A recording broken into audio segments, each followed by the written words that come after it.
ভোটে জিততে 2026 নির্বাচনে জিততে বিজেপির কি এবার ভরসা বাঙালিরাই?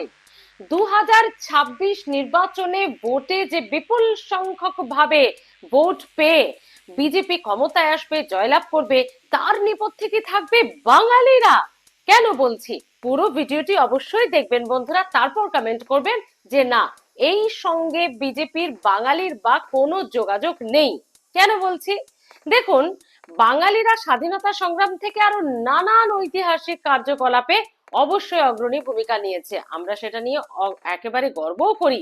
কিন্তু তা বলে বিজেপি কি এবার বাঙালি কেন্দ্রিক হয়ে উঠছে? বিজেপি কি এবার বাঙালির ভাবাবেগকে কাজে লাগাবে? বিজেপি কি এবার ভোটে জিততে একেবারে বাঙালির ঠাকুর ঘরে ঢুকে আশীর্বাদ নিচ্ছে? কেন বলছি দেখুন, স্লোগানে স্লোগানে মুখরিত হয় যে কোনো রাজনৈতিক দলের কর্মসূচি, তা সে তৃণমূল হোক, তা সে বিজেপি হোক। আর বাবা, এই স্লোগানে আগে যিনি ছিলেন তিনি কি দোষ করলেন যে সেই স্লোগান পরিবর্তন করতে হচ্ছে? জয় শ্রীরাম, জয় বাংলা, এই দুটোর মধ্যে যে কোনো একটা যদি আমি বলি, মানে ধরুন জয় শ্রীরাম, কি বলবেন? আরে বাবা, এ তো বিজেপির ইউটিউবার, বিজেপির চ্যানেল, এটা বিজেপির খবর দেখাবে। তৃণমূল কংগ্রেস কর্মীরা বা সমর্থকেরা বলবেন।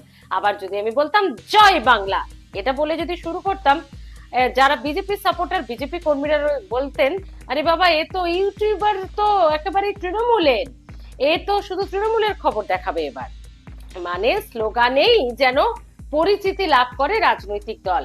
কিন্তু বিজেপির এই একেবারে এই পরিবর্তন কেন? যিনি ছিলেন স্লোগানে তিনি কি দোষ করলেন? হিন্দু হিন্দু ভাই ভাই, বেশ ভালোই তো চলছিল, তাহলে হঠাৎ জয় মা কালী, জয় মা দুর্গা কেন? এই পরিবর্তন কেন? বিজেপি নেতারা কি বলছেন, কি রয়েছে এর পেছনে যুক্তি?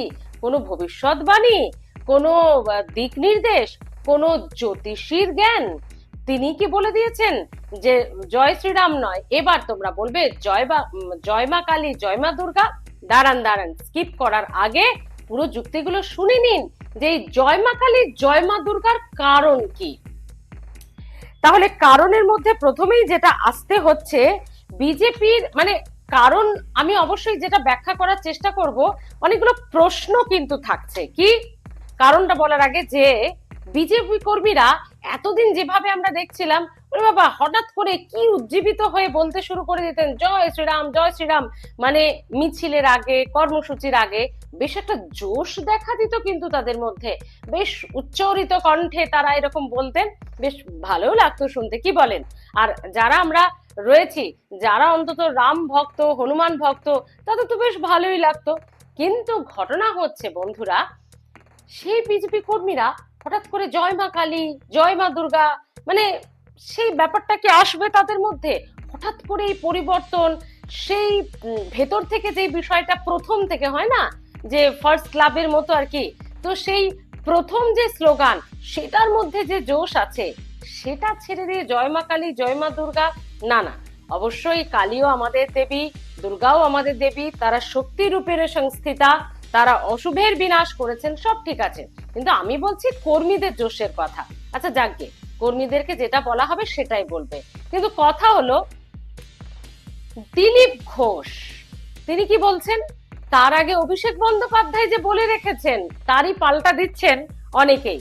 অভিষেক বন্দ্যোপাধ্যায় কিন্তু মনে আছে 21শে জুলাইয়ের মঞ্চ থেকে বলেছেন ওদেরকে জয় বাংলাও বলাবো, দাঁড়ান না 2026 নির্বাচনটা হতে দিন, এরকমই একটা ইঙ্গিত ছিল। তো ধীরে ধীরে কি সেদিকে এগিয়ে যাবে নাকি? ওর বাবা, সেসব আমি জানি না, সে তো সময় বলবে। কিন্তু দিলীপ ঘোষকে জিজ্ঞাসা করা হয়, দিলীপ ঘোষ বলছেন জয় বাংলা, সব কিছু বলবো, জয় বাংলা বলবো না। ভাবুন একবার। আর সুকান্ত মজুমদার, তিনি তো আরো এক ধাপ এগিয়ে গেছেন। হ্যাঁ হ্যাঁ, জয় বাংলা তো তৃণমূলের স্লোগান হবেই, ওরা তো এখন পশ্চিমবঙ্গ ছেড়ে, পশ্চিমবঙ্গবাসী ছেড়ে, ওরাই জয় বাংলা করে করে বুঝিয়ে দিচ্ছে যে ওরা বাংলাদেশি, পশ্চিমবঙ্গ ওরা ছেড়ে দিয়েছে। আচ্ছা, জয় শ্রীরাম হোক, জয় মা কালী হোক, বা জয় মা দুর্গা হোক, সেগুলো তো আমাদের দেব দেবী, আমরা যদি তাদের কথা বলি স্লোগানে, তাতে তৃণমূলের অসুবিধাটা কোথায়? এটা তো কালীপীঠ, পশ্চিমবঙ্গটা, মানে তিনি কালীঘাটকে বলেছেন, কালীঘাটকে ভাবুন, এটা তো আমাদের তো সবার আগে মহোৎসব দুর্গোৎসব। মা দুর্গা তো আমাদের দেবী, যাকে ঘিরে এত বড় উৎসব, এত বড় আয়োজন হয়, তো দোষটা কোথায়?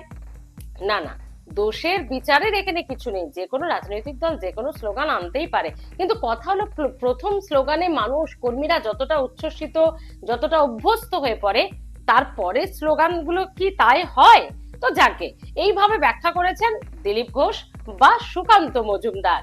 এবং এরই পাশাপাশি প্রধানমন্ত্রী নরেন্দ্র মোদীকে কিন্তু শোনা গেল দুর্গাপুরে দারুণ ভাবে সাবলীল ভাবে জয় মা কালী, জয় মা দুর্গা বলে শুরু করলেন।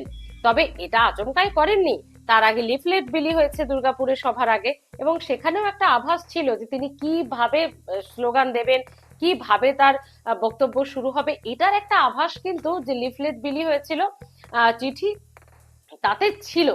তো মোটামুটি দুর্গাপুরবাসী বা এই সভা যারা দেখতে এসছেন বা ওই এলাকার মানুষজন জানতেন, কিন্তু রাজ্যের মানুষ একটু অবাকই হয়েছেন যে জয় শ্রীরাম না বলে হঠাৎ করে জয় মা কালী, জয় মা দুর্গা কেন? শ্রমিক ভট্টাচার্য যেভাবে ব্যাখ্যা করেছেন, শ্রমিক ভট্টাচার্য বলছেন কে বলেছে আমরা জয় শ্রীরাম বলবো না? তিনি আবার অন্যভাবে ব্যাখ্যা করছেন, তিনি বলছেন আমরা জয় মা দুর্গাও বলবো, জয় মা কালীও বলবো, জয় শ্রীরামও বলবো। কিন্তু প্রশ্নটা হলো, এতে একটু ব্যাপারটা ঘেটে যাবে না? এতে ওই যে যেমন জয় বাংলা মানে তৃণমূল, তেমন তো ছিল জয় শ্রীরাম মানেই, যদিও জয় শ্রীরাম বা সেখানে কিন্তু একটা ধর্মীয় আবেগ, ধর্মীয় ভাবাবেগ কাজ করছে, কিন্তু কোথাও একটা গিয়ে যেন জয় শ্রীরামটা হয়ে গেছিল। বিজেপি জয় শ্রীরাম মানে বিজেপির একটা মিছিল হচ্ছে বা মিটিং হচ্ছে, এরকম একটা ব্যাপার হয়ে গেছিল। তো যাই হোক, শ্রমিক ভট্টাচার্য বলছেন কে বলেছে যে আমরা জয় শ্রীরাম বলবো না? আমরা সবটাই বলবো, আমরা শুধু জয় শ্রীরামও বলবো না, শুধু জয় মা কালীও বলবো না, শুধু জয় মা দুর্গাও বলবো না। আর যেখানে এই বাংলার কথা হচ্ছে, সেখানে এই দেবদেবীদের কথা বলতে অসুবিধাটা কোথায়? কোথাও অসুবিধে নেই, কিন্তু কত তাড়াতাড়ি কর্মীরা অভ্যস্ত হতে পারবেন? এবং আরো একটা প্রশ্ন হচ্ছে যে রামকে কি তাহলে শুধুমাত্র এই স্লোগানে ব্যবহার করে ভোটের কাজে, রাজনৈতিক কাজেই ব্যবহার করা হতো, এবং সেখানে এই পরিবর্তন এনে সেই ভোট বৈতরণী কি পার, মানে নতুনত্ব এনে মানুষের কাছে একটু চমক এনে নতুন মোড়ক এনেই কি পার? শ্রমিক ভট্টাচার্যের ব্যাখ্যার পর এও বলা হয়েছিল, আচ্ছা তাই যদি হবে, জয় মা কালী, জয় শ্রীরাম, জয় মা দুর্গা সবই এক, তাহলে এতদিন বলা হলো না কেন? এতদিন পরে, মানে 2016 গেল, 2021 গেল, সব জয় শ্রীরাম বলে পার হলো, আর 2026-এর আগেই কেন জয় শ্রীরামের পাশাপাশি কালী দুর্গাও ঢুকছে? শ্রমিক ভট্টাচার্য বলেন, কালী দুর্গা যেমন পশ্চিমবঙ্গে তাদের প্রধান উৎসব হয়, ভুলে যাবেন না রাম মানেই ভারত, আর ভারত মানেই কিন্তু রাম। তাই আমরা সার্বিকভাবে ভেবেছিলাম আমরা যেখানে বাইরে যাব সেখানে একেবারে এই জয় শ্রীরাম এ সমস্ত কিছু বলা হবে, যখন পশ্চিমবঙ্গে থাকবে তখন জয় শ্রীরামের পাশাপাশি সেগুলো তো থাকবেই, সঙ্গে পশ্চিমবঙ্গের আবেগও থাকবে, যেমন জয় মা কালী, জয় মা দুর্গা। এতে তো কোনো অসুবিধা নেই, না অসুবিধা তো কারোরই নেই, সত্যি তো। কিন্তু প্রশ্ন হচ্ছে কর্মীরা কত তাড়াতাড়ি অভ্যস্ত হবেন? আর অবশ্যই প্রশ্ন হচ্ছে যে 2026 নির্বাচনে তাহলে হিন্দু হিন্দু তো হলো এতদিন, এবার কি বাঙালি বাঙালি? তাতে কি বিজেপির সত্যি কোনো লাভ হবে? যদি বিজেপি সত্যি জয়লাভ করে একেবারে হাজার হাজার ভোটে, তাহলে যে দাবিটা বিজেপি করছে 100-150 এরকম, সেটার পেছনে কি বাঙালিরাই থাকবেন? বিশেষ করে বাঙালির দেবীরাই থাকবেন? জয় মা কালী, জয় মা দুর্গা? বলুন, কমেন্টে আপনারা জানান আপনাদের কি মতামত, আপনারা কিভাবে দেখছেন পুরো বিষয়টি, জানাতে ভুলবেন না। ভালো থাকুন।